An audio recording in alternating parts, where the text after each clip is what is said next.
अध्यार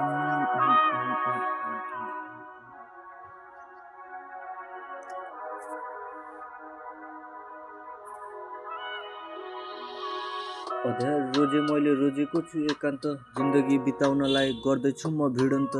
गिराउन खोजे तिमीले गर्यो नि त षड्यन्त्र ढुङ्गानी होइन दुख्छ मेरो नि यो मन त छोडेर गयो तिमी अप्ठ्यारो पर्दा मलाई मेरो यो बेथा सबै सुनाउ म अब कसलाई घाउमा नि छोडिदियो अब मलम लगाइ बस्छु मनभित्र बसेको तिमीलाई कसरी म भुल्न सक्छु भुल्दैछु शब्दहरू मनमा नि ढुङ्गा राखी गयो नि छाडी तिमी अरू नै सँग हाँसी झुक्दैन म अब माग्दैन माफी भुलिदिन्छु यादहरू ती सबै बासी भगवानले नि दिए कस्तो यो जिन्दगी टोलाएर बस्दैछु त्यो कुरा सम्झी रातभरि प्रार्थना गर्छु सधैँ गर्नु तिमी प्रगति माया गर्दा मन हेर नहेर्नु है सम्पत्ति माया नि लाग्छ अझै छोडी गयो साथ सम्झना आउँछ धेरै कटाएका याद गर्तिमी कुराकानी हामी माया काती बात ओकेको अङ्गालीमा गई गरे अहिले घात